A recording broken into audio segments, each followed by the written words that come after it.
C'est à Genève, au bord du lac Léman, que s'est tenue la première édition de l'Africa CIO Forum. Monsieur, bonjour, bienvenue au forum, s'il vous plaît.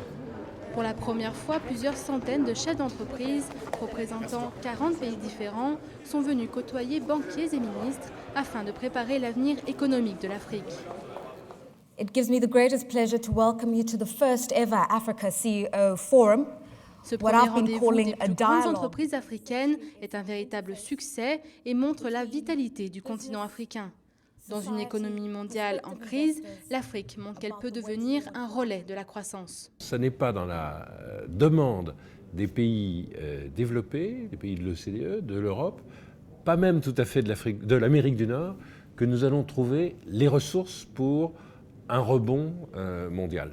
L'Afrique fait donc maintenant partie du bloc avec les émergents dont on attend qu'elle tire la croissance des pays riches.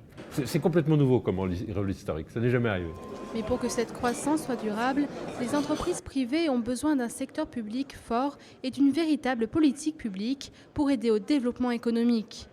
Lors de la deuxième conférence de la journée, les intervenants se sont penchés sur les modèles et les priorités de demain.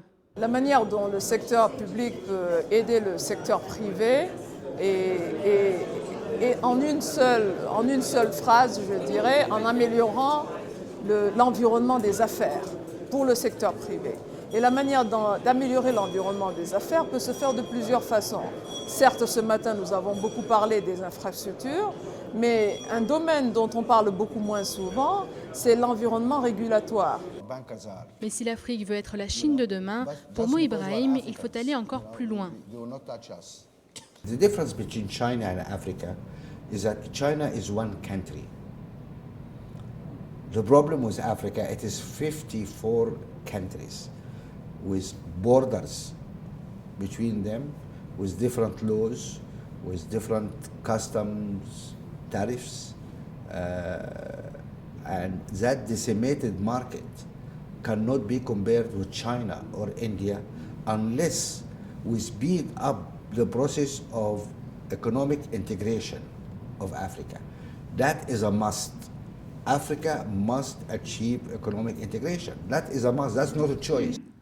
L'ambition d'un vrai marché unique africain, c'est sur ce message positif que s'est clôturée cette première journée.